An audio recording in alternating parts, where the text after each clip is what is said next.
Hi, everybody. Welcome. Hope you're doing great. I'm since a couple of minutes with our friend from Australia. Hi, Matt. How you doing? Hey, Sebastian. Yeah, not too bad. How was your night? Short night for, yeah, it's short night for Matt. We were joking about this because yes, it's 4:30 in the morning for Matt. He's on holiday, so it's why he accept the invitation. So yeah, it's quite not easy, but he's not sleepy. He's very motivated. So I guess we will enjoy a lot. We will enjoy a lot with him. I'll Yeah, try to stay awake. yeah, for sure, for sure. You are speaking about your passion, so I think it will not be a big deal to stay awake for you. Okay, people are in, so I think we will start. Again, thank you very much for being here live. It's important to be live even if you have the replay, but it's a big pleasure to have you on board.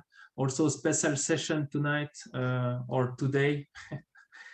Sorry, Matt, I will use tonight. That's Because okay. it's still It's still okay not now. here. Yeah, yeah, right, correct. Now, special session. It was important for us to speak about our discipline in basketball. As I mentioned before, we had 3-on-3.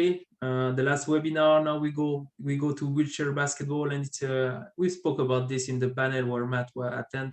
It's important to put all our sports discipline together. For basketball, we have 5-on-5 and also 3-on-3 and also wheelchair basketball, and this is something very important for us to be able to put the people together and to enjoy and share our passion, because we all are very dedicated for officiating, for example, for basketball, but we have a lot of things to learn from each other, and this is really the goal. And to have Matt, it's a big pleasure. Thank you, Matt, for being with us.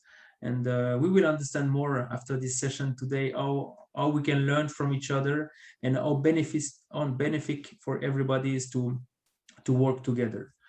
Before giving the microphone to Matt, and that he will try to put his presentation, few words about Never Stop Learning. I'd like to mention our blog. Every month we are very lucky to have 2 posts of Dubravka. I like to say, take the time to read it and read it again. I will post it again. The nice blog and the very high level blog that she do every 2 weeks. It's important that the people get used to to go and read it, because it's very helpful even during this difficult time for all sport people with this pandemic. Our replay video always available anytime for our subscriber, and also podcast. We will slow down a little bit with the podcast, but we will come back to have a very nice meeting with people from basketball, veterans from basketball, but also active referee like it is for Sarah from Egypt. And about the upcoming months, the agenda, as you can see, Matt tonight and Johan Rosso will be with us this month, and the month of May will be very busy with Dubravka Martinovic, our sports psychologist, Damir Yavor, EuroLeague referee, Richard Stokes, and Todd Warnick, that I don't need to introduce to you again. Big schedule ahead, and I'm very happy that these people come again with us. And for the month of June, we're organizing now two meetings, I would say 2 webinars, but one will be a roundtable with people who go to the Olympics, and it will be good to speak with the people who go to Paralympics. It will be someone from the wheelchair basketball, someone from the 3-on-3. Yeah, I will not say the name now because it's a new speaker, and also someone from 5-on-5. But I wanted to congratulate all our speakers who go to the Olympics. So Marcos Michaelides and Edmond O for 3-on-3, Samir Abakil and Johan Rosso for the 5-on-5. We have also as instructor our friend Nadine Crowley, and also to the Paralympics we have Matt Wells, who will be there a few weeks after the Olympics. And again, I think it will be a big pleasure for him. As I said last time, we spoke about 3-on-3, and it was really interesting, and it will be again interesting tonight to see how the discipline can help us 3-on-3 to develop our skills for our officiating. And this is the same, for example, in wheelchair. What is the specificities of the wheelchair basketball that can help us to understand better the game of wheelchair, but also to help us to improve our game if we do 3-on-3, 5-on-5 or wheelchair basketball. It's why it's my big pleasure, and I will give you the mic and the screen, Matt, to introduce you, Matt Wells. We were already lucky to have him with us on the panel, the first global panel that we organized. Matt Wells is the king. He's the big king, I like to say, of wheelchair basketball. I see how he likes it when I say this, but I know I'm joking. But very experienced person, starting officiating in 85. In 85, I was 1 year old, and then he started officiating in the wheelchair basketball 95. Became international referee in 2001, and then many good competition. And he officiated the last 3 Paralympics with as crew chief in Rio. So very experienced on the court, but also off the court. He's a member of he's technical officer of the zone Asia and Oceania since 2015 for EWBF, and also now is a member of the executive council of the EWBF. So someone very well known and also very active in the wheelchair basketball. And it was really important for us to have someone like Matt to go and to get to know better the discipline, because it's a discipline of basketball. And me, for example, I don't know enough about this discipline, and it was really a goal for me to be able to share and to have more information for everybody. So Matt, thank you very much. I will give you the lead, the microphone, and also you can share your screen now. Thank you very much. Okay. All right, so just confirm there. Oops. You can see my screen now. Excellent.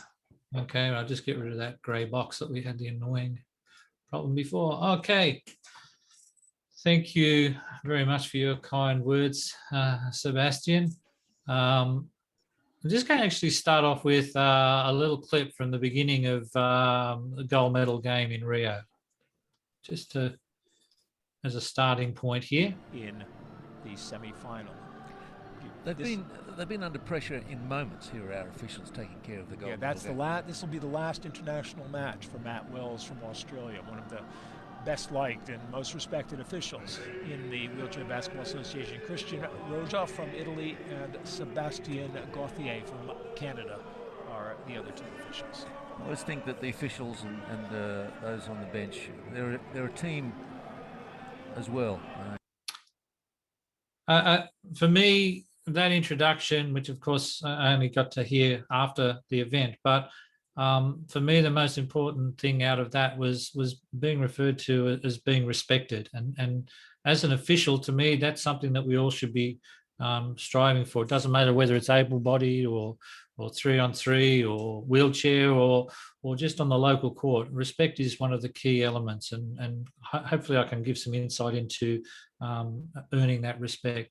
Just a little bit of my background in wheelchair basketball. As Sebastian mentioned, I started in 1995, and I was also very lucky in my career, because in 1998 in Australia, we hosted what was known as the Gold Cup, which is our World Championships, and the name changed following this event. But I got to see the best wheelchair basketball officials in the world here in Sydney. And 2 years later, we had the Paralympics here in Sydney, where once again, I got to work with these officials as a score table person. And from that first clip also, it referred to that partnership between referees and score table as being a team. And that became very evident to me with wheelchair basketball at these 2 particular events, the team that was there. But more importantly for me, it enabled me to get an insight and an inside look at officiating at the elite level. A year later, I was lucky enough in 2001 to actually sit my international license in Kitakyushu in Japan. And then I was also lucky, because of my involvement in the Sydney Paralympic Games, I was actually selected as a member of the tournament technical committee for Athens in 2004, and this was part of IWBF's transition to the role of games commissioners. So I was very lucky to be involved in that. Then, as Sebastian mentioned, I got to attend the Beijing Paralympic Games, and throughout my career, one of the things that I was always conscious of was the high performance of the Australian teams. And for most of my career, Australia was playing for gold, and so my aim at the tournament was always to referee the bronze medal game, and in Beijing that happened. 2010 World Championships in many ways was a disappointment for me, in that I didn't end up with medal games, but it was an important part of my journey because I realized that I hadn't made it, that learning was still very, very important. And the name of this series of Never Stop Learning is something that I'm very passionate about. And Birmingham was one of those moments where I realized, look, I need to learn more about this game. I need to keep improving as an official. London, once again, the bronze medal game there, Australia playing for gold. World Championships 2014, also bronze medal with Australia playing for gold. And then from a personal point of view, the disappointment of Australia not playing for gold in Rio, but there was that opportunity to referee a gold medal game, and was lucky enough to be selected as crew chief on that game. So it's just a little bit of my background within the sport at the international level. Okay, we'll all be very familiar with FIBA as the peak body in able-bodied basketball. For wheelchair basketball, our peak body is the IWBF, the International Wheelchair Basketball Federation. And hopefully through the course of this webinar, I'll be looking at key rule differences that exist between the two organisations. Also have a little bit of a look at mechanic differences, and then also a little bit about the cultural differences between the game, because it's not just a matter of understanding the rules and the mechanics, but it's also about the people and understanding how we apply those. And it's no different for FIBA basketball either. You could train someone with the rules and the mechanics, but it's about that feel and understanding the game that makes the difference at the high level. For us in the game, we of course refer to our game as wheelchair basketball, and in terms of the FIBA game, we would be calling the game running basketball. You hear some people talk about it as normal basketball, but I guess from my perspective, wheelchair basketball is the normal basketball. The running game is the other version of basketball. But what's really important is to understand that the rules of wheelchair basketball are very much based on the FIBA game. As a member of the IWBF technical committee, I'm currently the secretary of the technical commission. When FIBA updates its rules, we very much look at updated rules, and we look to adopt the FIBA rules into the wheelchair game. And the only time that we don't have the same rules is where it doesn't make sense for the wheelchair game. Our philosophy is that we want people to be able to come along to a wheelchair game and essentially experience basketball on wheels, and not have to relearn the rules. So most of the rules are exactly the same. In actual fact, there's a side-by-side screenshot. Really, the only difference is formatting. And as you look through that page, apart from some page numbers being different, the rules, the playing regulations, etc., are very much the same. The only difference being Article 31. Article 31 in able-bodied basketball is the only article I know off by heart in the running game, which is goaltending and interference, which we don't have in the wheelchair game. We haven't seen anyone in a wheelchair get up to the 10 feet of the basket. So we don't have that rule, and we need a special rule, Article 31, for lifting. So once again, just highlighting the fact, if we at the start of the rule book, word for word, it's the same rule book that we're operating from, except for where there's differences. And as I said, Article 31 happens to be one of those key differences. So we don't have to worry about players in a wheelchair interfering with the basket. but we do have to worry about players who effectively it's cheating to stand up in the wheelchair. So the player's backside has to be on the seat, and so we have an article there which deals with that, which is this Article 31. Okay, as we work through this presentation, I just want to highlight the fact that any clips I might use are from various periods in wheelchair basketball where the rules, interpretations and mechanics are different from what's in the modern game. And that's just the nature of using clips. And any clips I use are not designed to highlight in any way mistakes made by officials, but rather they're used as teaching tools. Okay, so let's have a bit of a look at wheelchair basketball. And so what I'd first of all like to talk about is some of the wheelchair specific rules and differences. The first area that I'd talk about is an idea of classification. All our players are classified, and often people think that this is a very wheelchair basketball thing, this idea of classification, or something to do with Paralympics. They hear about classification when they're watching swimming or athletics, but classification actually occurs in the FIBA game as well. We classify players. We don't just put all the players of the world into one pool. We classify them into male competition, female competition. We classify them into under 18s, under 23s, or open divisions. So we have these various classifications. And in many ways, it's designed to separate. But within the wheelchair game, classification, the classification of players is all about being inclusive, as I hope I can explain here. So players are classified based on functional ability. Now, often you'll hear people, when they talk about classification, refer to it's based on the player's disability. But in actual fact, the classifiers, and that's another group of officials within our game, they look at what players can do. And players are classified using a point system from 1 to 4.5. So a player who is a 1-point player, in common language, we might say that these are the most disabled players on the court. Generally speaking, these are players with spinal cord injury that most of us would understand if I use the term paraplegic. That this is what a 1-point player. They've got very little trunk support, typically no movement from the legs, lower body, up to a 4.5. A 4.5 player, for some, you may look at them and say, oh, they look able-bodied. The end of the game, they can get up and walk around. Or they might be players who are amputees, but these are the most able players on the court.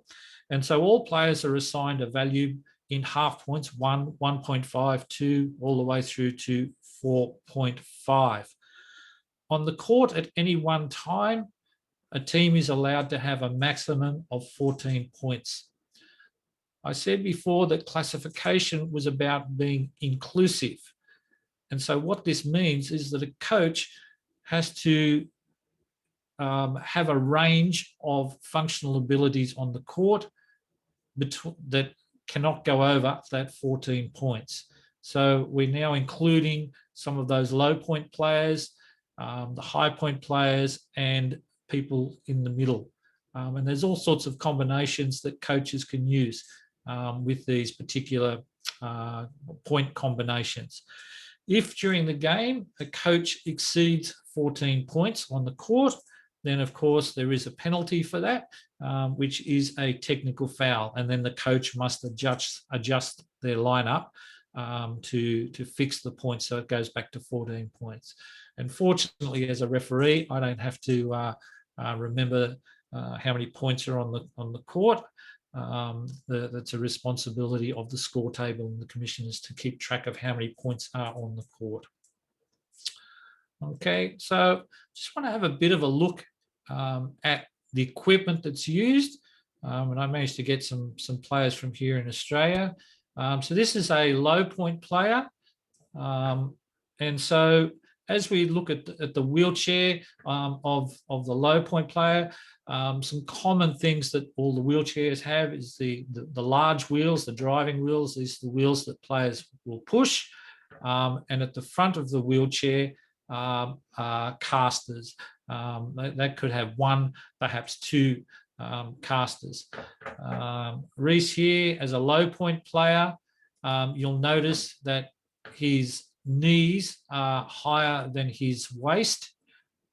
He sits very much in the back of the chair, and the back of the wheelchair, the backrest, extends a fair way up his back. He's relying on this seating position to help him stay secure within his chair.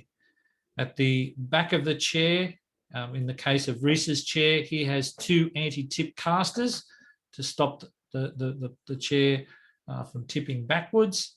And you'll also see around his waist, he has a number of straps to help secure him in the wheelchair. Back in the early days when I started refereeing wheelchair basketball, players had to have straps on their classification card, which was checked by the officials before the game to make sure they had the right number of straps. But the game has evolved. Players can basically have whatever straps they like, because the reality is, whilst the strap secures the player in the wheelchair, it doesn't give them back muscle control. So the straps are very much about holding the player in the chair. We'll now have a look at Steph. So Steph is actually a much taller player, but is also, once again, a one-point player. And we're seeing the same sort of design in the wheelchair. The back of the chair upright, the legs, the knees higher than the waist. Steph plays with a big strap around her torso to hold her, secure her into her wheelchair. And it's that same basic design. The backrest extending up onto the back, not quite as high as Reece, but that's because Steph happens to be a taller player. If you have any questions about the chairs or design or anything like that, or any questions during the seminar, please post them up and we'll endeavour to answer them as we proceed. Moving on now to 4.5 point player.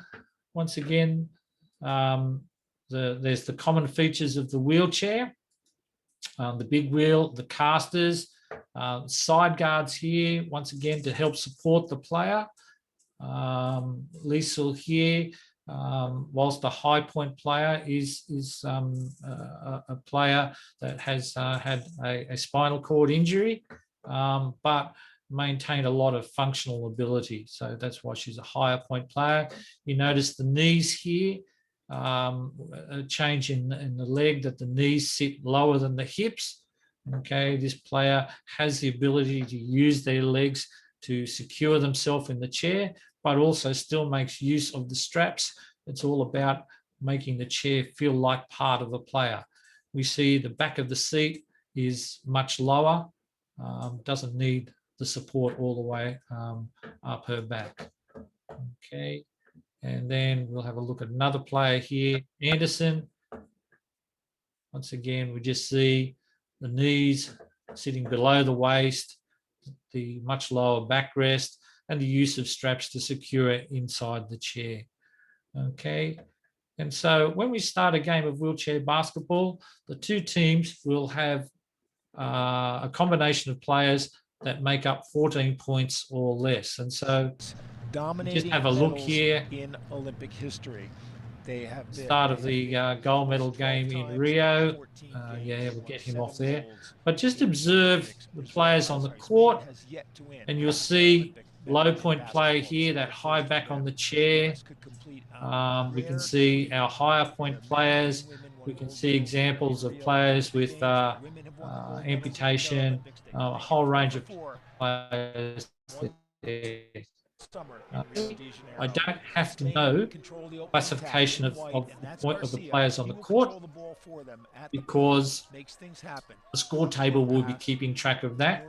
But as a referee, I want to have an idea of players' functional ability, because in contact situations, a little bump on a 1-point player can make a big difference. Whereas a high point player, they have the core strength to absorb some contact. So understanding classification is important as an official. It's just one of those dimensions that you're looking at. So when you're on the court, you are aware of what players are capable of doing physically. Okay, so we'll just have a look at just some general rules in terms of wheelchair specifics and some of the rules that we modify. So the first one, which obviously everyone sees, has to do with travel. So in wheelchair basketball, there is travel. Okay, it's just different. So in able-bodied, when we're on court, we're looking for a pivot foot. We're looking for the relationship between the pivot foot and the ball and the dribble. But in wheelchair basketball, what we're looking at is the pushing of the chair. And I'll show you a clip shortly that might highlight this a little bit better. But essentially, a player is allowed to push the wheelchair twice. And after pushing twice, they must dribble the ball. If they push 3 times without dribbling the ball, then we have a travel violation. So as a referee, one of the differences between wheelchair basketball and able-bodied basketball is that a travel can take place over the length of the court. Whereas in running basketball or able-bodied basketball, as I also refer to it, travel occurs in a relatively small area. So what do I mean? Well, a player could push their wheelchair twice in the backcourt and coast up the court, and they might break, and breaking is not a push, and they might come to a stop and then push the wheelchair again down the other end of the court for the 3rd push. And so the referee has to be switched on to where those 3 pushes have occurred. And sometimes it may be that the 3rd push occurs outside of your current area of responsibility. So the player started in your area, they've done their 2 pushes, you've observed that they haven't dribbled the ball, and then later in the play, even though the player is out of your area, you see that 3rd push. So it involves a little bit more concentration. So 3 pushes, that's violation. In wheelchair basketball, there is no double dribble. So during this pushing of the wheelchair and dribbling, a player can catch the ball with one or both hands and continue the dribble. Another difference has to do with the 3-second count. In the FIBA game, the 3-second count only occurs when the ball is in the front court. In the wheelchair game, 3 seconds can occur, doesn't matter where the ball is on the court. The reason for this, and there's always a reason why a rule will be different. The reason for this was in a period of the game where when the ball was in the backcourt, all that would happen was the big 4.5 players would just push down to get position in the front court in the key and would just sit and wait for a lob pass to come. And in the wheelchair game, once the big guy's inside, they become very, very difficult to stop. So to stop players just setting up right from the start of the offense, the 3-second counts can occur at any time. Okay, so we just have a look at a player here. You see pushing the wheelchair and dribbling, and there's the 2 pushes and the recommencement of the dribble. Different angle here from front on, we can see push with one hand or 2, breaking, which turns the chair, pushing again, and all of that's legal what the player is doing. So even though players are allowed 2 pushes before they have to dribble, you will see players dribbling when it suits them, and it's just part of the natural movement up the court. Okay, another sample here, player coming in to shoot, breaks, 2 pushes there to adjust for their shot. Now, this is where the referee has to be switched on in this particular circumstance here. So we see Anderson coming forward, grabbing the chair to stop and catching the ball. And we see one pull back there. He adjusts with the other hand a second. And what players will sometimes do is quickly put in a third push to straighten their chair up, particularly if there's pressure on them. And so as a referee, we have to be switched on. As a referee, we also have to be switched on to what's not just happening here with the ball, but what's happening down here with the wheelchair. It's one of the crucial things that we have to work on as a wheelchair basketball referee is being aware of what's happening down here. All too often, and you see it with lower level officials in the running game, everybody gets attracted to watching the ball. Even, when you go to games, that's what people are watching, is what's happening with the ball. As officials, we have to have that discipline to be able to have a look at, well, what's going on away from the ball, including the wheelchair. Okay, so once again here, this is demonstrating the fact that the player, you can see there, may well use their torso to adjust the wheelchair as well. As Anderson was pushing, there is two distinct motions that they use. One is pushing, where they're adding momentum to the wheel, or braking. So that may be by just simply touching the wheel or holding the wheel. So that braking motion is not part of pushing. So if we come back to this particular clip here, so we see push there, push, and then the hands down on the wheel, that's braking. That's not a push, which is why you can then touch the wheels again. Okay, so it's a little bit about travel.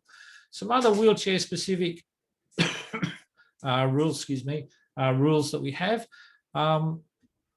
When the ball is out of bounds at the disposal or before it's at the disposal of players, offensive players are not allowed to enter the key until the ball is at the disposal of the inbounder. Once again, similar to the 3-second rule, this is to stop big guys going straight into the key. Once again, there was a period of time in the game where the ball would go out of bounds and all hell would break loose on the court as players would jockey for position inside the key to get the best position to catch the ball. And so to introduce some skill about getting into the key, the key must be cleared of offensive players until the ball is at the disposal of the player to inbound. Out of bounds, now old referees like myself will remember the days where it was actually in the FIBA rules that it was a violation and in fact punishable by a technical foul if repeated for a player to leave the court to gain an advantage. That rule exists within wheelchair basketball. Wheelchairs, really, they move forwards and backwards. They don't go side to side. And so if a player is moving down the court at speed and I take up a position in front of that wheelchair, it would be a huge advantage for the wheelchair player to leave the court to avoid contact. And so it is a rule that they're not allowed to leave the court to gain advantage. And so therefore, a player must re-enter the court at the same position that they leave. They cannot leave the court to gain an advantage. The exception to that, of course, is for a layup. So a player administering a layup would leave the court and can come back in anywhere on that baseline. Okay. The caster, so the small wheel at the front of the wheelchair. Okay.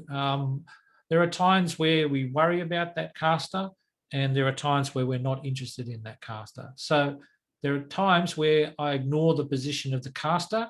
So for example, during free throws or during the 3-point shot, I'm not worried about where the caster is on the floor. I'm only worried about the position of the big wheel on the floor. However, I do worry about the casters when we're dealing with the sidelines or during free throws for the non-shooters. So just to give a little illustration here, hopefully this makes sense to you. So what we've got there is a wheelchair, and we can see the big wheels there, and those round circles representing the casters. And here the casters are over the line. So this could be a player taking free throws or taking three-point shot. As I said, there's reasons for what we do within our rules. And the reason for this has to do with the position of the player's shoulders. And so when you're sitting in a wheelchair, your shoulders are actually sitting above the axle of the big wheels. And so if we made players keep their casters behind the free throw line or behind the three-point line, they're actually going to be up to a meter further back than the able-bodied player trying to do the same thing. And so, you would basically be saying to a player doing free throws, you need to sit back 1 meter behind an able-bodied player. Shooting free throws, shooting three-point shots from a wheelchair is much harder than the able-bodied game. You don't have your legs to assist with power or control of the shot. And so we want to put the wheelchair player in the same position as an able-bodied player when they attempt this. So if we have a look at this particular clip here, you can see the player about to take free throws, their casters. The official is not worrying about the fact that they're above the line. What we're attempting to do is bring the player's shoulders as close to the line as possible. Just like an able-bodied player, you'll see the chair is at an angle. This is effectively like the able-bodied player putting 1 foot in front of the other for their free throws. And so we can see here, as the players are taking their free throw, that the official is not worried about the casters. The players lined up, they need to have their casters behind the line outside the restricted area. Okay, so we worry about the casters in that case there. Okay, similarly with a three-point shot, what we're worried about is the position at the time of release of the big wheels. So we ignore the casters on the three-point shot. Okay. So some other rule differences. Players, once again, this is a rule in FIBA. Older officials, we've gone back and forward on this rule. But in wheelchair basketball, you are not allowed to deliberately throw the ball against an opponent when it's going out of bounds. In the FIBA game, I'm trying to stop the ball going out. I can't control it, and I'm able to throw the ball back against my opponent's legs, and then I get the ball back when it goes out of bounds. In the wheelchair game, this is not allowed. This is all about protecting the wheelchair basketball player who may have very weak lower limbs. And so it's not allowed. So if I throw it against my opponent will get the ball from the out of bounds position. I've already talked about Article 31, which in wheelchair basketball is all about players having to remain seated. The unsportsmanlike rule, there's a slight difference with one of the criteria in that it's not an automatic unsportsmanlike foul during a dead ball period. In wheelchair basketball, when the ball goes out of play, players still play in terms of jockeying to get position on the court and adjusting position and stopping their opponents moving down the court. There is a game that continues even when the ball is out of bounds, and officials have to stay alert to this game. So it does sometimes result in a normal foul occurring during a dead ball period. Another variation, the only part of the wheelchair that is allowed to be in contact with the floor are the wheels and casters. So if if the foot plate of the chair or other part of the chair comes in contact with the floor, that becomes a violation. Having said that, a player may put their hand on the floor, provided no other part of the wheelchair comes in contact with the floor. Players are not allowed to use the wheelchair to push the ball. So just as in the running game, we have a foot violation, we have the same sort of situation in wheelchair basketball if the player is using the wheelchair to push the ball along intentionally. So same thing, accidental contact, we don't worry, but intentional we do. In terms of the act of shooting, we need to have a slightly different definition compared to the able-bodied game. So for us, the act of shooting starts when the player begins the normal action that precedes their shot.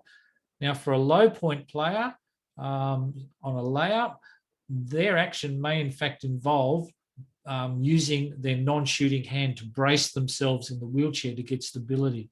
And so that would actually be the start of the shot. It's actually not related to the ball. It's actually a movement of the body. So once again, as officials, part of what we learn is to recognise that start of a free of a shooting motion, and the shooting motion finishes when the player returns to their normal seated position. So once again, for a low point player, they bring their arm up, they may go off balance, they now use their arms to adjust themselves back into the wheelchair, and once they're settled, that's the end of the shot. Now that sounds like a very long period of time when I describe it, but in actual fact, this happens relatively quickly. For a high point player, you would pretty much recognise the shooting action similar to able body in terms of the arm motion. Obviously, there's no jumping involved, but once they start to bring the arms up for the shot, our shooting motion starts, and pretty much at the release of the ball for a high point player, their shooting motion completes. Okay. In terms of mechanics as an official, once again, from the IWBF perspective, we pretty much want to use the same mechanics as FIBA, and we use the same manual. There are just some slight adjustments that we make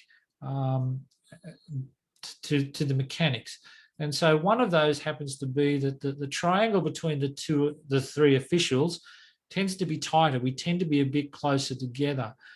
And that's more because in the FIBA game, we often have to spread out because apart from officiating the play that's in front of us, we also need to be ready for the next play. So the trail needs to hang back a little bit in the running game to enable that transition to occur.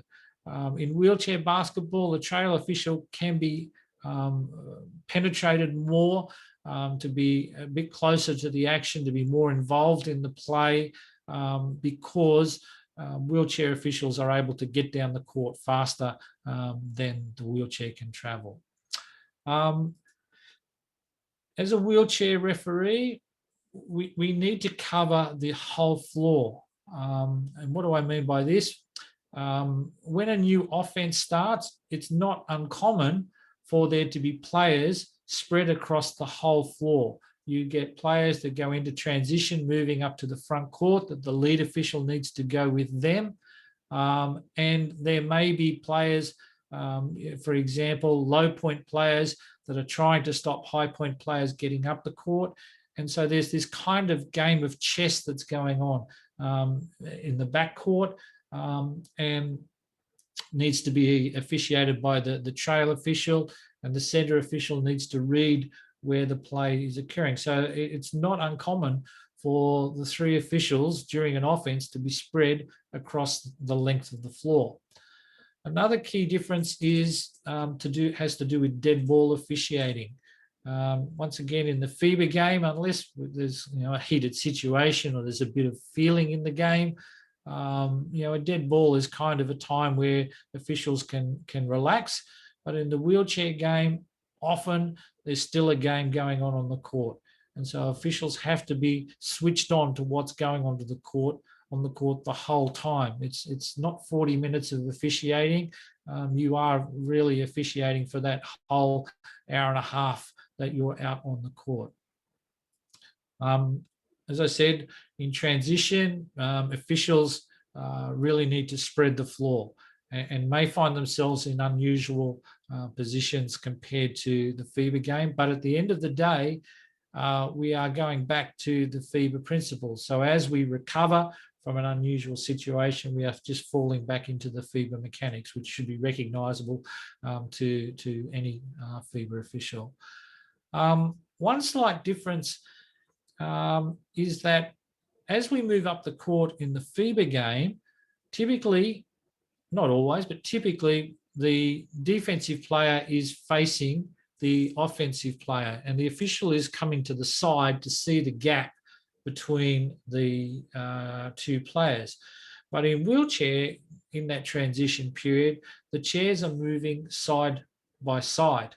And so as a trail official, instead of being up alongside the players, we would be positioned behind the players to see the gaps between the chair, to observe hands not interfering with the opponent. So there is that adjustment. And to be honest, at times that's a hard adjustment to make, because coming from the running game, where it's all about getting up the court quickly and being physically active, there are times in the wheelchair game where your court speed is being dictated by the slow movement of the players and your need to stay behind the play. And so that can be an uncomfortable feeling. The trail must always be behind the last pair of players. So the trail can be a long way behind the main part of the game. The centre official is very important during that transition. Essentially, they need to be aware, are they boxing in with the trail official or boxing in with the lead official? And therefore, like any game of basketball, the importance of the pre-game is very, very important. And trusting your partners, especially during transitions, becomes important. So just have a look at a little bit of a clip here. So the ball goes out of bounds, and you'll see these players here start to move straight away. The centre official here is particularly observing these players as they move to make sure there's no contact that's illegal. You see the players moving over into position. See players moving in the background. There's no period there where there was nothing happening. Now, as the ball comes into play, it's very hard to see here, all right, but the ball has come into play. The ball is over here, and we can see the centre official has taken eyes on the ball, even though it's on the far side of the court. And the trail official is actually moving across here because the USA players are trying to keep one of the big players from Spain in the back court. And so as we just scroll through, we see the centre giving up responsibility here, the trail taking responsibility and moving across to those players. And you see two U.S. players keeping Pablo in the backcourt. As those backcourt players move to come up, unsettle Spain. Now the trail has to move very quickly up into position. So we get this difference in the mechanics being more spread across the floor. Okay, so just a little bit of an insight into what we're looking at. One of the most difficult calls, I guess, in making a transition from the running game to wheelchair basketball is block charge. In the able-bodied game, we talk about the defensive player establishing legal guarding position, the feet on the floor facing the opponent, and having established a legal guarding position, the defensive player can now move laterally or backwards to maintain that position. In wheelchair basketball, everything is based around this idea of path. That's the definition of path straight from the rule book, but I much prefer using a diagram to show this. So the path is the width of the seat of the wheelchair. It extends forward and back on the player's movement. And so we can see here that as the wheelchair moves, it's following that path. And that might be forwards or backwards. Path exists in both directions. Unfortunately, when we start refereeing the game, we don't have these nice coloured paths drawn on the floor. And of course, paths can be curved as well as the chair is moving in a curved manner. Defensively, what we're looking for, if I want to play defense, it's not about feet first facing, blah, blah, blah, but rather it's about covering the path. So just to have some diagrams here, we can see 5 blue has the ball, and 8 red now moves across to cover the path. So it's just about having some of the wheelchair across the path of the opponent. Similarly here, 8 red covers the path, but they're doing it by wheeling in backwards. That's legal.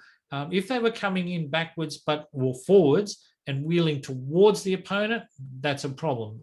The same way with running basketball, you can't step up into your opponent. Same concept with wheelchair. They would need to come to a stop and establish. What's this look like in real life? Well, in this particular clip here, there's where we're going to see the action. Okay, so this is what the referee, well, this is what the TV camera sees of what the referee sees.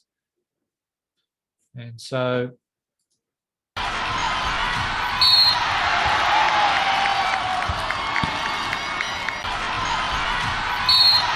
okay, so what we're seeing here is 12 white coming across, covered the path. Now, interestingly, with this clip, having covered the path, 12 continues through, but that's okay. They've covered the path and the green player runs into the back of that chair.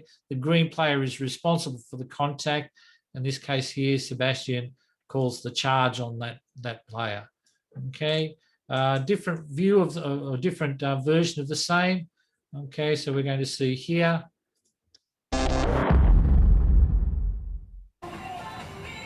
Once again here, the white player trying to get in front but fails to cover the path and only gets part of their wheelchair in front and makes contact. In this case, it's a shooting foul.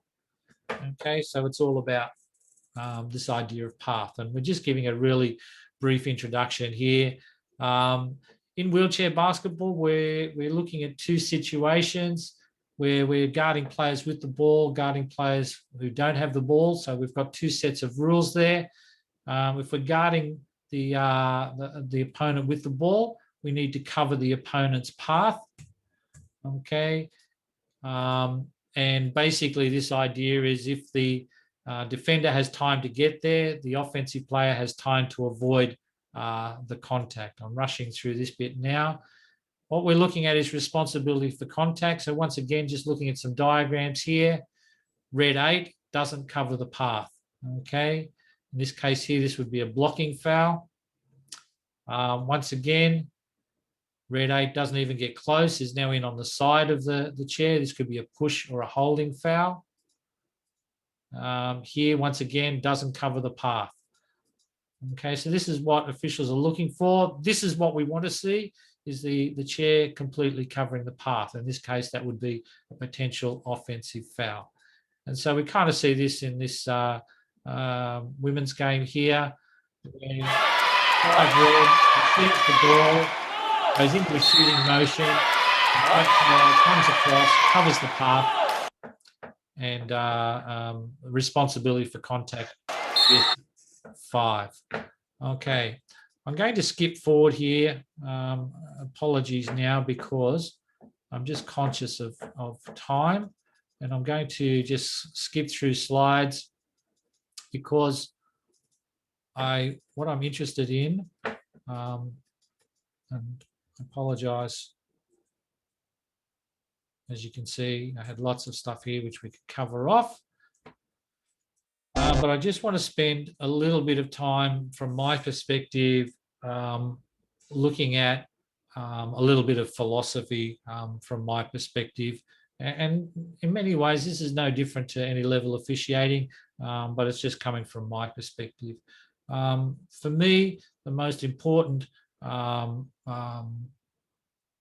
key to success is about preparation, all the work that we do before we get out on the court. From the very start of my career, I can remember in my very first game, the errors that I made, which were important to make so that by the time I got to my final international game, I wasn't making those mistakes. So all that preparation that we do is so important, that we're ready right from the start of a game. And that preparation involves a variety of areas. including skills, our abilities, and knowledge. But for me, muscle memory is the key. That all those games that we do, for me, all the games I did away from the international arena, were ensuring that by the time I was on international games, I wasn't thinking about things like mechanics, that I was reacting instinctively to what I was seeing on the floor. And for me, in preparation for international tournaments, in some ways it was very difficult. Here in Australia, we don't have hundreds of wheelchair basketball games a year. In fact, at our elite level, if I got a dozen games throughout a year, that would probably be a good year. And so to prepare for something like Paralympics, I was relying on running basketball. I was relying on junior able-bodied basketball to help prepare. And all that preparation was things like mechanics, doing the same thing over and over and over, so that my working memory was free to referee the game, not be focused on things like mechanics. So to me, muscle memory is important. In terms of officiating, we all know about, well, we need to have good rule knowledge. Yes, that's important, but besides knowing the rules, is knowing actually how to apply the rules. And once again, it's not a case of just like in the FIBA game, there's lots of contact in the game that we don't call. We just know and we learn how to apply the rules to those situations that needed. Mechanics obviously is very important. They help us, but they're certainly not the be all and end all of what we do. But for me, one of the most important things that were needed as an official is about relationships. For me, that was a key to what I was doing on the court. It's the building of the relationships, first of all, with your own team, your crew, starting from, even before the pre-game, what we do off the court together. It's about building those relationships, understanding each other once we're on the court, but then the relationships between referee and player, referee and coach, understanding that often the reaction of the coach in the game, it's not personal. It may feel personal, but it's not. It's them doing their job.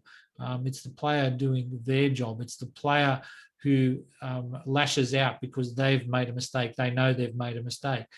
So if we understand the relational nature of what we do, that's going to help us as an official. Another key element is about concentration. And I often ask our officials, how long do we actually concentrate during a game of wheelchair basketball, and even in the running game? And we have 40 minutes of playing time, but the reality is in wheelchair basketball, referees have to concentrate for 90 minutes or sometimes more if we're going into overtime, because we're refereeing all those dead ball situations as well. And I don't think it's even possible to maintain the level of concentration that's needed for that length of time. So therefore, we need to be able to manage that.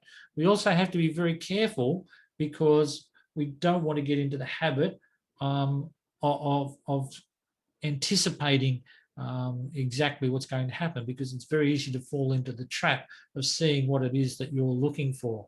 So one of the keys for me is about managing concentration, and it's the idea of having a proactive mindset rather than reactive mindset.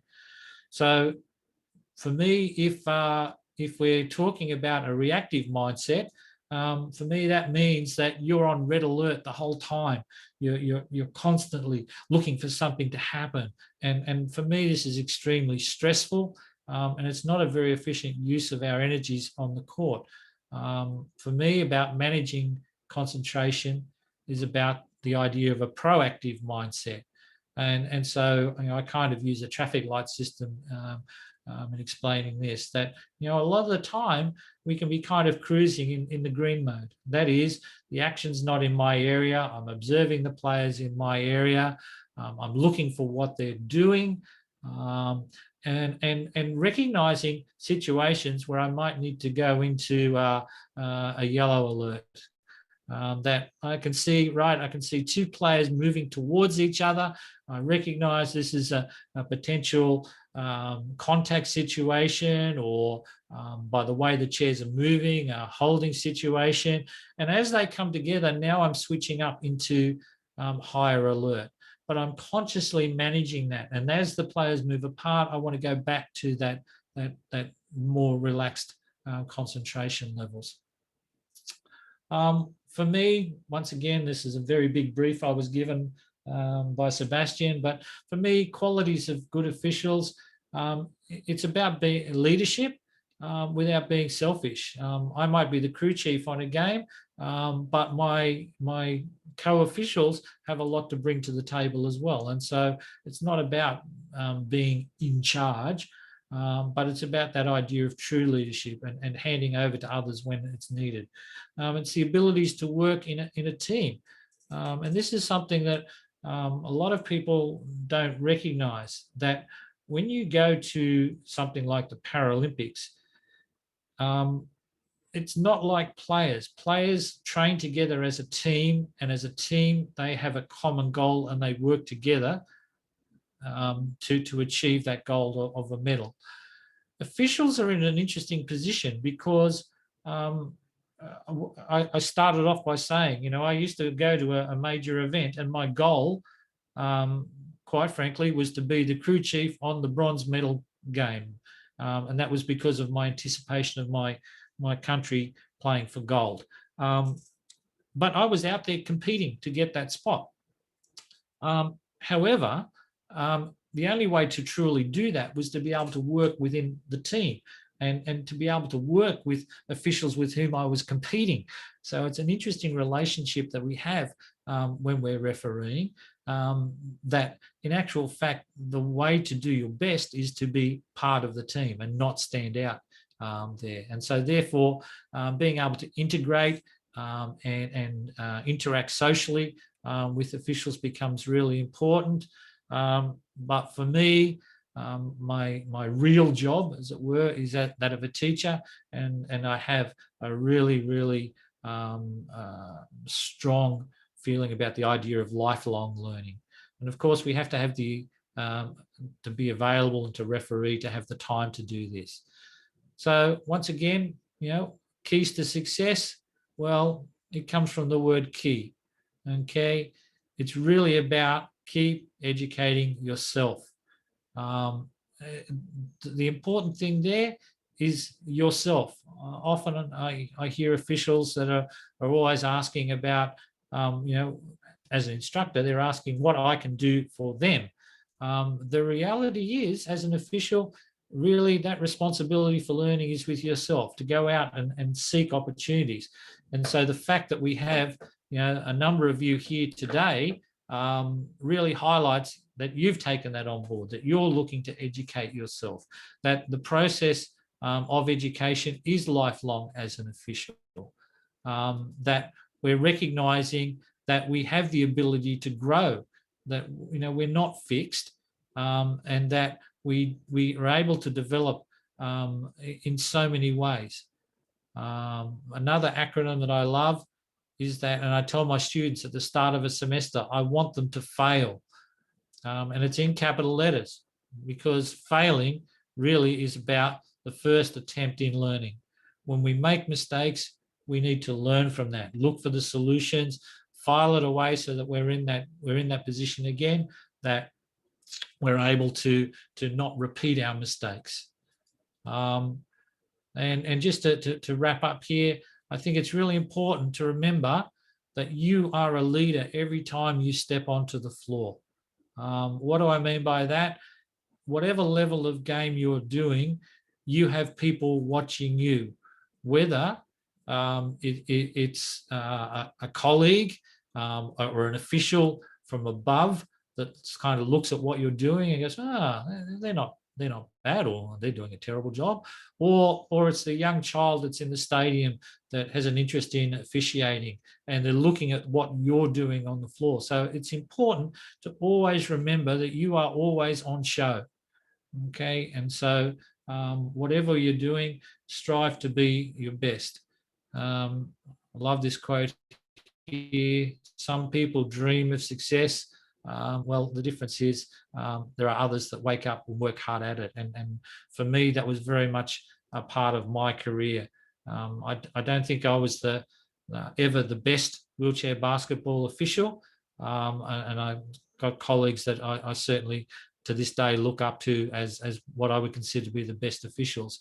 But I was always working to be the best that I could be. So yeah, so that kind of for now, having pushed through fairly quickly, yeah, I'll throw back to Sebastian. So yeah, thank you. Thank you very much, Matt. Very, very interesting presentation about the rules. Of course, it was important because, as I said, I think it's very important that we get to know better the rules, better the competitions. I would say the discipline, because as I saw today, it's not easy, really not easy to officiate the game. And even if it looks slower, but it's not easy with all these details, and also the way of learning and how it's important to learn. I mean, we never stop learning. We try to push something about this, and I think it's the key. And I like the last word you said about yeah, the people who wants to have a dream, wants to dream to be on the top, but they are not ready to learn. And it's a big journey, and it's not important to compare to the other to the other. I guess it's important to compare what I'm doing, also always my journey, and to step up all the time. And this is something great that you were able to share with us. So thank you very much. You're welcome. We will start with some questions. The people are now have time. They can put the question in the question and answer, or in the chat, as you wish. If you want to be to have secret questions or something like this. Joking. The first question, I will go through it. It's about you learned about basketball. You spoke a lot about official off-ball situation. What is the proportion of calls that you do during this period in the off-ball? And I think this is excellent questions, because when we spoke about wheelchair basketball and how do you say able-bodied basketball, I want to say rightly, as you yeah, said. running basketball, able-bodied, whichever. Yeah, exactly. And how important, because in MIM, when I officiate, we have a lot of problem to officiate the off-ball. And you mentioned the fact that in wheelchair basketball, you are expert in off-ball, because I think you will answer the question why it's so important to be expert in off-ball in wheelchair. Yeah, thanks for the question there, Tristan. Certainly in wheelchair basketball, we do spend a lot of our time refereeing the off-ball situation. In wheelchair basketball, screening is a big part of the game. It's how players get freed up. And so there is a lot of action that goes on, not just screening around the ball, but screening away from the ball as well. And all the time, players are trying to get advantage of their position on the court. Your question says what proportion of calls. The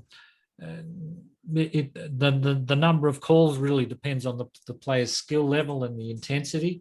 But from an officiating point of view, you spend a good deal of your time actively involved off the ball. It's a very much a big part of the game. And one of the things that when I first started refereeing wheelchair basketball all those years ago, I kept refereeing able-bodied basketball. And wheelchair basketball helped my able-bodied game, because I learned to recognize how much I wasn't watching off the ball in the able-bodied game. And you start to see more, you start to see the build-up to plays a lot more, thanks to the wheelchair game. But yeah, very much a high percentage of your time is spent off the ball and in those dead ball situations too.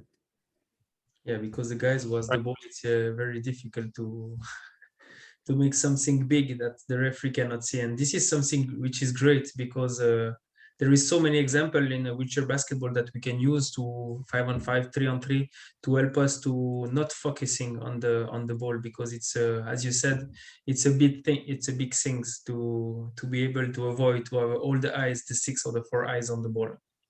Yes. Absolutely. Yeah, it was, but it's really funny that the first question is coming like this, because it was something that we discussed a lot together, and it was the first one that you mentioned to me. Yeah. Okay, any more question? I guess it will be, some will come. In your opinion, Matt, what could be or how can we, I would say, build more collaboration between able-bodied basketball and wheelchair basketball? I mean, for the referee to improve our game, what do you think can be done? Look, I can only kind of speak from my country's perspective and what I hear from my colleagues internationally. I think a lot of the time we've got big challenges from wheelchair basketball's perspective. I mentioned the lack of quality games within my country means that I need able-bodied basketball to maintain my skills as a referee and to develop my skills. From wheelchair basketball's perspective in my country, you would not start out as a wheelchair basketball referee, but rather be a running basketball referee that adds the skill set of wheelchair basketball. However, one of the problems that exists is that we are always desperately looking for referees, not just in wheelchair basketball, but in the running game. And so sometimes referees find themselves in the position where they're being told they have to referee their able-bodied games as the priority because those games need to be covered. And so sometimes it's difficult for those interested in wheelchair basketball to be able to balance those two. And I think we really need an understanding and cooperation between the organisers of running basketball officiating and wheelchair basketball officiating, that we're able to share the officials, that it shouldn't be one or the other. From the elite level, one of the really, really good things that I've seen over the course of my career is the increased cooperation between IWBF and FIBA. And so at that elite level, we're getting that cooperation there, which is fantastic. But down at the lower levels, if you have someone that wants to do wheelchair games, encourage them. They're not moving away from their running basketball, but they're adding a skill set which will actually help in their able-bodied game as well. So, yeah, I think that's the challenge. Yeah, it's a big challenge ahead, but it's also that I think that we don't know enough about the others, and it's a big thing that we don't know much about EWBF or wheelchair basketball, and we don't know about the rules, but also the way everything is working around. And as you said, it's difficult for the officials.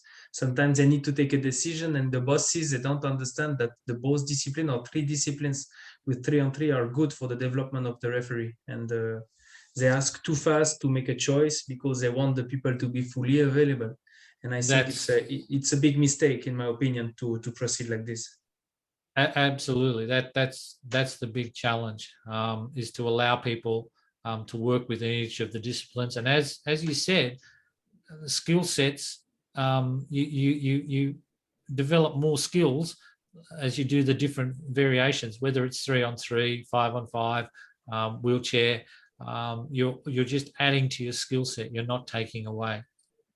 Yeah, this is for sure. And the same as for the young players, sometimes they like to still play on a good level and so on, to be able to manage that the people can still play. And also officiating the both discipline, 3 disciplines. Okay, then also the referee needs to be aware that he needs to be available for everybody. It's also on the side of the referee who needs to adapt the schedule for this. Absolutely, and I would just add to that, it's also really important. It's a two-way conversation. It's really important that the referee is honest with their governing bodies. That sometimes you see referees that will make choices on their game appointments based on what they're going to get paid or what the prestige of the appointment might be. And this can cause conflicts between the running game, the wheelchair game, the 3-on-3, whatever. I think officials have to be open with their governing bodies and let them know what they're doing and what their priorities are as well. So it's a two-way conversation there. Yeah, for sure. You cannot have everything in life, but sometimes you need to take decision. But I think it's good that the governing body is knowing what's going on, and it's good for the development. I mean, it's for all the time the same as player, as maybe president of the club. It's something like this. You need to be able to take decision. And for referees, I like to say we need to be able to take decision on the court. So it's also good to take decision on what we want to do. There is another question. I don't know if you saw it in the question and answer. Yeah. What is your advice to cover properly a man out situation, and at the same time, what's happening in the middle of the court when you are in 2PO officiating? Yeah, that's a really good wheelchair basketball specific question. Historically, when I first started, so I spoke about the fact that in Australia we hosted a World Championship and we had the Paralympics, and where that was really important for me was that suddenly we were getting international competition in Australia. So we were getting very high-level teams like Canada and Netherlands and Great Britain coming to Australia to play. And so even though I wasn't an international referee, I got opportunities. I talk about that because back in those days, we used two-person officiating at the elite level. The reality is, historically, IWBF actually adopted three-person mechanics before FIBA. Someone might be able to tell me. I really should look it up because I always stumble at this point. I can't remember when FIBA first introduced three-person at World Championship Olympic level, but for IWBF in 1998, three-person officiating was introduced at the World Championships held here in Sydney. So that's all well and good, but at lower levels and depending on budgets for leagues, we often have to referee with two-person. And one of the biggest challenges, if you think back to the clip that I showed where we had the referees adjusting three-person, is how to officiate that same situation with only two. Really, how to do it, first of all, comes back to your pre-game and good discussion with your partner as to how we're going to handle these situations, having a clear understanding of who is on ball and who is off ball. To cover that middle of the court in two-person, the underlying principle is that the trail will be the last behind the last pair, which could theoretically mean that you're on the baseline at one end of the court while the lead is in front of the other pair at the other end of the court. So you've got this big space in the middle. It's really important that the trail official is prepared to not feel the pressure of able-body, which is to run up with the ball, but to be patient and to be stationary and to take a position on the court where they can open up their vision to see what's necessary. The other advice in terms of how to cover this is really about experience. It's about, and I go back to the traffic lights, to recognize the areas on the court that are the green areas that there's not a lot happening or likely to happen, and then to recognize where the potential for problems are. Some of that is about understanding the game. Some of that is understanding the players. So certain players, it doesn't matter whether it's wheelchair or able-bodied, some players, when they're on the court, we're on red alert because they're unpredictable or hostile or whatever. So it's about recognizing where those hotspots are, opening up your vision and being prepared to be behind the play. One of the nice things in FIBA mechanics over the last half a dozen years is the idea of opening up vision, of stepping back to see more. So that to me is the important part of two-person officiating. Hope that makes sense. It makes clearly sense, even for me, if I'm not specialist in wheelchair.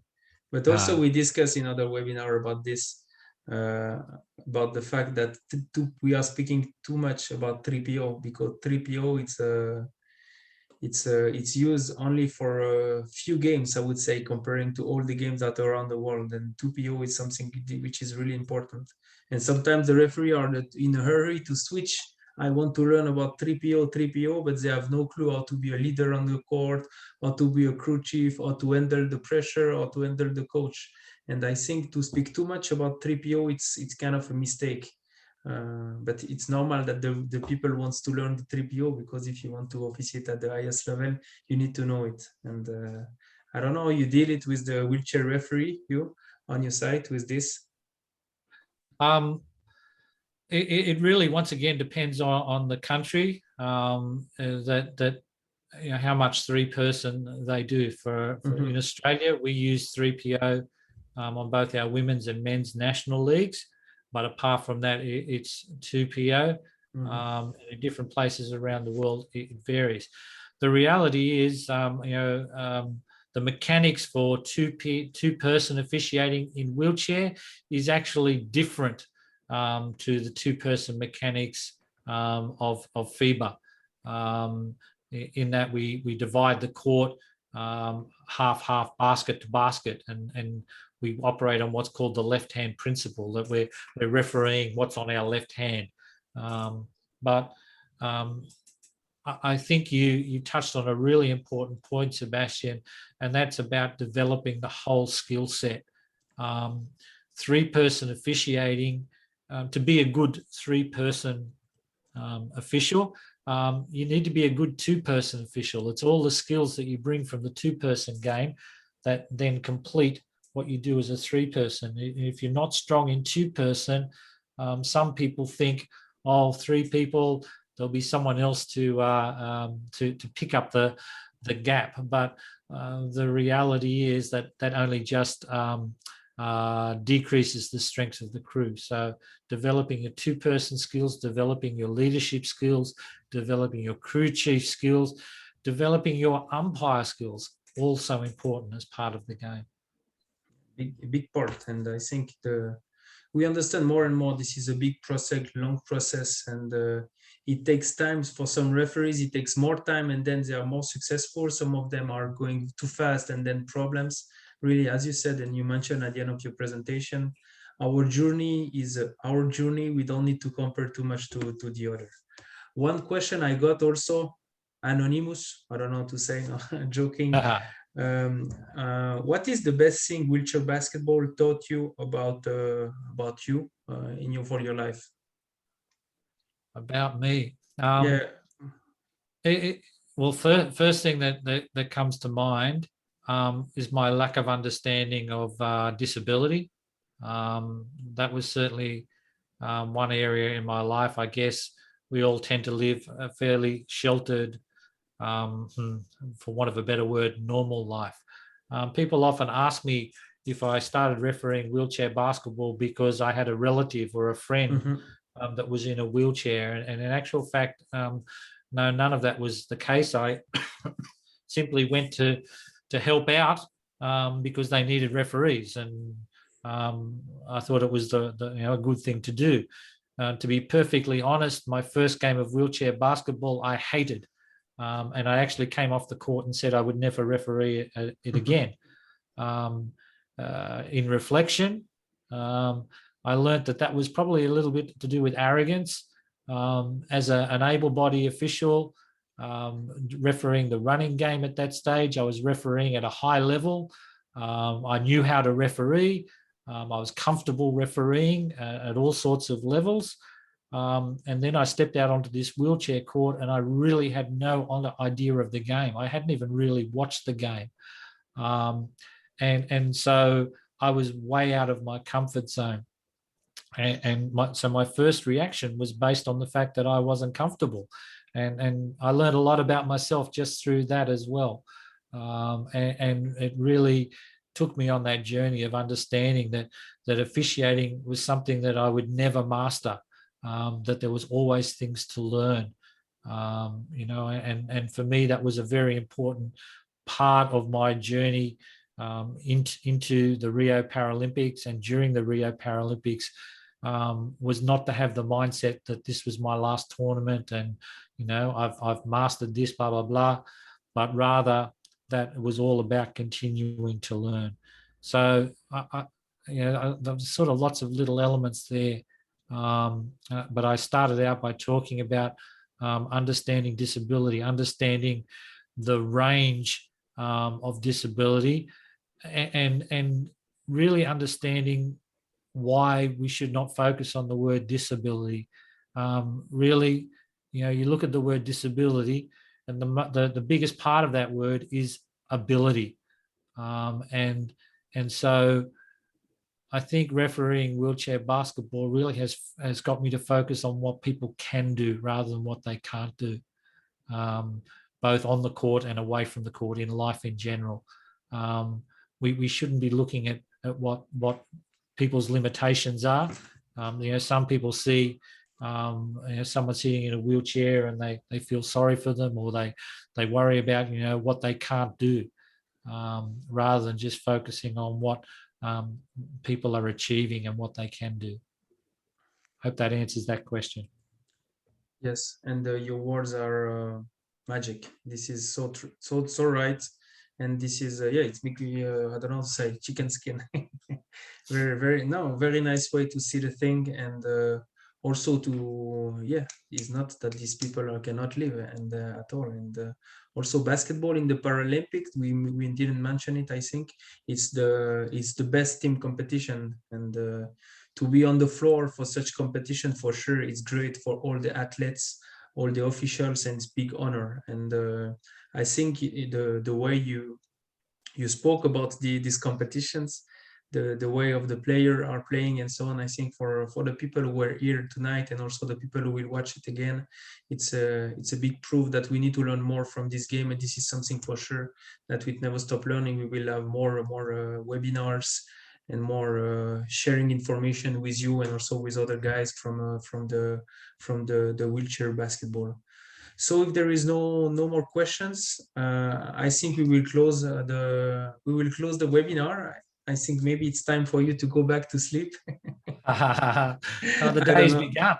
It's almost 6 o'clock. Yeah, it's 6 o'clock. Maybe you can go running in the morning. Maybe it's nice sun coming. No, I don't know. No, joking. Part of this. Coffee.